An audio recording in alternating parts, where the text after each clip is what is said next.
Powered by Vega. Powered by Sensodyne and Vinyl. Grow ZMPC.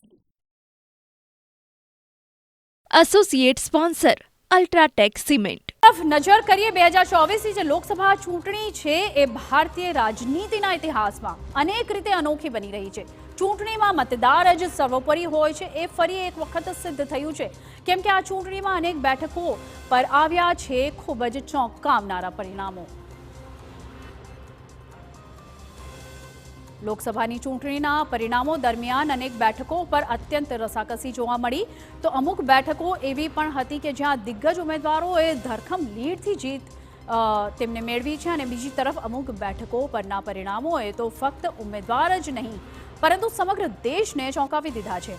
Amit Shah અને CR પાટીલે જંગી લીડથી જીત મેળવી છે, તો બીજી તરફ રાજનીતિમાં તેમનો દબદબો યથાવત રહ્યો છે, અને સાથે જ વારાણસીમાં વડાપ્રધાન મોદીને મળેલી ઓછી લીડ પણ દિવસભર ચર્ચાનો વિષય રહી. ગુજરાતમાં ગેનીબેન ઠાકોરે ભાજપના વિજય હેટ્રિકના રથને અને તેમના સપના પર પાણી ફેરવી દીધું છે, તો સ્મૃતિ ઈરાની અને અધિરંજન ચૌધરીની હારે પણ સૌ કોઈને ચોંકાવ્યા છે. તો આવો એક નજર કરીએ લોકસભા ચૂંટણીના સૌથી ચોંકાવનારા પરિણામો પર. તો લોકસભા ચૂંટણીના ચોંકાવનારા પરિણામો જે છે એના ઉપર આપણે નજર કરીએ. અમિત શાહને 7,44,000થી વધુ માર્જિનથી તેમને જીત મળી છે. CR પાટીલને જીત મળી છે 7,73,000થી વધુ માર્જિનથી, અને ગેનીબેન ઠાકોર 30,000થી વધુ માર્જિનથી જીત્યા છે પોતાની બનાસકાંઠા બેઠક પરથી. તો ગુજરાતમાં આ તમામ જે છે ચોંકાવનારા પરિણામ રહ્યા છે, અને ગુજરાતમાં ખાસ કરીને નજર હતી કે કોણ કેટલી વધુ લીડથી જીત મેળવે છે. નરેન્દ્ર મોદીની વાત કરીએ તો આ વખત 1,52,000થી વધુ માર્જિનથી તે જીત્યા છે. સ્મૃતિ ઈરાનીની હાર જે છે તે ખૂબ જ ચોંકાવનારી રહી છે. 1.67 લાખ મતોથી તે હારી ગયા છે અમેઠી બેઠક પરથી. ત્યાંના સ્થાનિક નેતા કિશોરીલાલ શર્મા સામે હારી ગયા છે.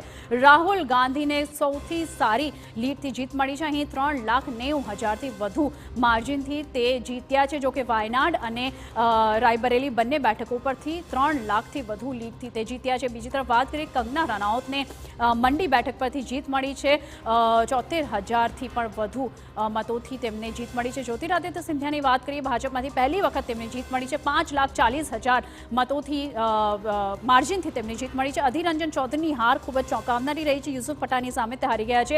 85,000 મતોથી તે હારી ગયા છે. તો આ તમામ ચોંકાવનારા પરિણામો અત્યારે લોકસભાના રિઝલ્ટમાં સામે આવ્યા છે. તેજસ્વી સૂર્યા બેંગ્લોર સાઉથ બેઠક પરથી 2.77 લાખની માર્જિનથી તેમને જીત મળી છે. શશી થરૂરને જીત મળી છે 16,000થી ની માર્જિનથી, જે ખૂબ જ નજીવી માર્જિન છે. અને અવધેશ પ્રસાદ જે છે ફૈઝાબાદ બેઠક પરથી 54,000ની માર્જિનથી તેમને હાર મળી છે, જે ખૂબ જ ચોંકાવનારો છે, કારણ કે અયોધ્યાનો જે મુદ્દો છે રામ મંદિરનો, તે આ સમગ્ર ચૂંટણી દરમિયાન ખૂબ મોટો ચર્ચાનો વિષય રહ્યો હતો.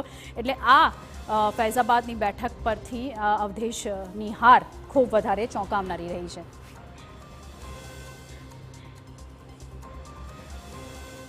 Super 6 Powered by Vega. Powered by Sensodyne and Vinyl. Grow ZMPC.